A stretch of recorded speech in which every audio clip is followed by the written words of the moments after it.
ವೀಕ್ಷಕರಿಗೆಲ್ಲ ನಮಸ್ಕಾರ. ಸ್ವಯಂ ಕಲಿಕೆ ಅಭಿಮಾನಿಗಳಿಗೆ ಸ್ವಾಗತ. Welcome to the family, welcome to ಅನ್ನು ಸ್ವಯಂ ಕಲಿಕೆ ನೋಡಿ ಕಲಿ. ಇವತ್ತು ನಾನು ಸಿಂಪಲ್ಲಾಗಿ ಈಸಿಯಾಗಿ ಪಕೋಡ ಮಾಡೋದು ಹೇಗೆ ಅಂತ ಹೇಳಿ ತೋರಿಸ್ತೀನಿ. ಎಷ್ಟೋ ಜನಕ್ಕೆ ಪಕೋಡ ಮಾಡೋದು ಗೊತ್ತಿರಲ್ಲ. ಸೊ ಇವತ್ತು ಮಾಡಿ ತೋರಿಸೋಣ ಅಂತ.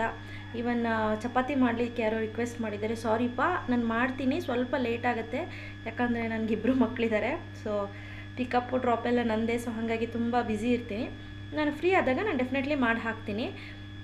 ನೋಡಿ, ಅದಕ್ಕೆ ಬೇಕಾಗಿರೋವಂಥದ್ದು ಸ್ವಲ್ಪ ಕಡಲೆ ಬೀಜ ತೊಗೊಂಡಿದ್ದೀನಿ. ಇದು ಆಪ್ಷನಲ್. ಇದು ನಾನು ಆ ಕಡಲೆ ಬೀಜ ಕ್ರಂಚ್ಗೋಸ್ಕರ ತೊಗೊಂಡಿದ್ದೀನಿ. ತಿನ್ನಬೇಕಾದ್ರೆ ಅಗದ್ರೆ ಬರುತ್ತಲ್ಲ ಒಂಥರ ಇದು, ಅದಕ್ಕೋಸ್ಕರ ನಾನು ಹಾಕಿದ್ದೀನಿ. ಕೊತ್ತಂಬರಿ ಪುದೀನ ಸ್ವಲ್ಪ ಮತ್ತು ಇದು ಒಂದು ಜೀರಿಗೆ ತೊಗೊಂಡಿದ್ದೀನಿ, ಒಂದು 1/4 ಟೇಬಲ್ ಸ್ಪೂನು ಉಪ್ಪು, ಒಣಮೆಣ್ಸಿನ್ಕಾಯಿ ಪುಡಿ, ಕರಿಬೇವು, 2 ಹಸಿರು ಮೆಣಸಿನ್ಕಾಯಿನ ಹಚ್ಚಿಟ್ಕೊಂಡಿದ್ದೀನಿ.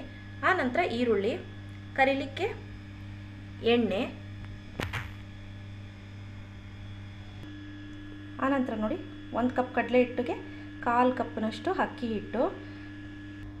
ನೋಡಿ ಫ್ರೆಂಡ್ಸ್, ಮೊದಲು ಒಂದು ಬೌಲ್ಗೆ ಈರುಳ್ಳಿ, ಜೀರಿಗೆ,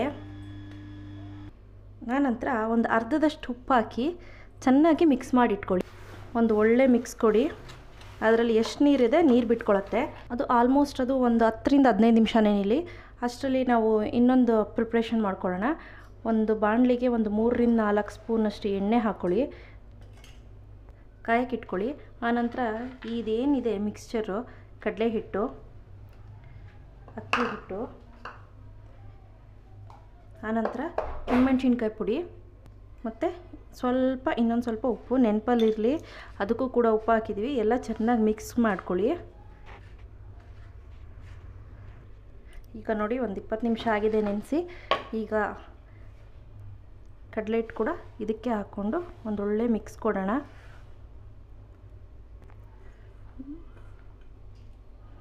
ನೀರೇನು ಆ್ಯಡ್ ಮಾಡ್ಕೊಳಕ್ಕೆ ಹೋಗಬೇಡಿ, ಇದರಲ್ಲೇ ನೀರು ಬಿಟ್ಕೊಂಡಿರುತ್ತೆ. ಸೊ ಚೆನ್ನಾಗಿ ಕಿವುಚ್ಕೊಳ್ಳಿ. ನೀವು ಆದಷ್ಟು ಕೈಯಲ್ಲಿ ಮಾಡಿದ್ರೇ ಚೆನ್ನಾಗಾಗೋದು ಇದು. ಆನಂತರ ನೋಡಿ, ಕಾಯಿಸಿಟ್ಕೊಂಡಿರೋ ಎಣ್ಣೆನ ಇದಕ್ಕೆ ಹಾಕ್ಕೊಳ್ತಾ ಇದ್ದೀನಿ.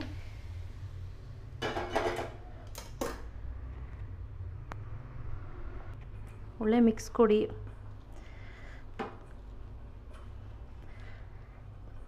ನೋಡಿ, ನೀರು ಸಾಲ್ತಾ ಇಲ್ಲ. ಸೊ ಏನು ಮಾಡಿ,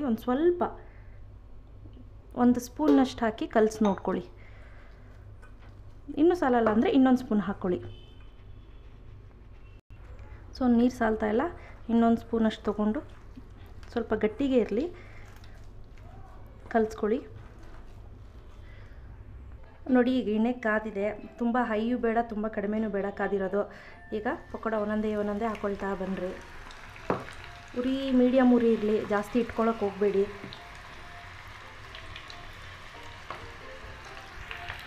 ನೋಡಿ, ಒಂದು ಸೈಡ್ ಆದ ನಂತರ ಬೋರ್ಲಾಕಿ, ಅಲ್ಲಿವರೆಗೂ ಬೋರ್ಲಾಕಕ್ಕೇನು ಹೋಗಬೇಡಿ. ಈಗ ನೋಡಿ, ಇದನ್ನೆಲ್ಲ ತೊಗೊಳ್ತಾ ಇದ್ದೀನಿ. ಇದು ಹಾಕಬೇಕು. ಸೊ ಹಾಗಾಗಿ ಬಿಟ್ಟಿದ್ದೀನಿ. ನೋಡಿ, ಈಗ ನಾನು ಆಲ್ರೆಡಿ ಒಂದು ಒಬ್ಬೆ ಎತ್ತಿಟ್ಕೊಂಡಿದ್ದೀನಿ, ಸೆಕೆಂಡ್ ಒಬ್ಬೆ.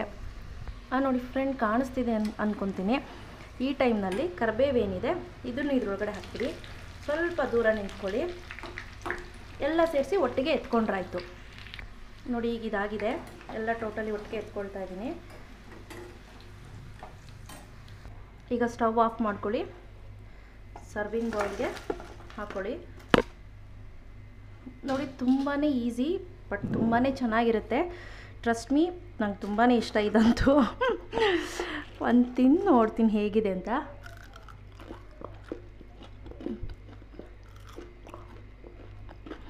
ಸೂಪರಾಗಿದೆ, ನೀವು ಟ್ರೈ ಮಾಡಿ ನೋಡಿ. ಆ ಒಂದೊಂದು ಕಡಲೆ ಬೀಜದ ಕ್ರಂಚ್ ಏನಿದೆ ಅದು ನಂಗೆ ತುಂಬ ಇಷ್ಟ ಆಗುತ್ತೆ. ಸೊ ಹಾಗಾಗಿ ನಾನು ಕಡಲೆ ಬೀಜ ಆ್ಯಡ್ ಮಾಡಿದ್ದೀನಿ. ಇವನ್ ನೀವು ಗೋಡಂಬಿ ಆ್ಯಡ್ ಮಾಡ್ಕೊಬೋದು. ಸೊ ಇವತ್ತಿನ ರೆಸಿಪಿ ಇವತ್ತು ನಾನು ಮಾಡಿದ್ದು ಇಷ್ಟ ಆಯಿತು ಅಂದರೆ ಲೈಕ್ ಬಟನ್ ಹಿಟ್ ಮಾಡಿ. ಇನ್ನೂ ಇಷ್ಟ ಆಯಿತು ಅಂದರೆ ಶೇರ್ ಮಾಡಿ. ಗೊತ್ತಲ್ವ, ನನ್ನ ಚಾನಲ್ ಹೆಸರು ಅನು ಸ್ವಯಂ ಕಲಿಕೆ ನೋಡಿ ಕಲಿ. ದಯವಿಟ್ಟು ಕಾಮೆಂಟ್ ಸೆಕ್ಷನಲ್ಲಿ ಕಾಮೆಂಟ್ ಹಾಕಿ, ನಾನು ವೆಯ್ಟ್ ಮಾಡ್ತಾ ಇರ್ತೀನಿ. ಒಂಥರ ಖುಷಿಯಾಗುತ್ತೆ ಕೇಳಲಿಕ್ಕೆ. Thank you. ಬಾಯ್.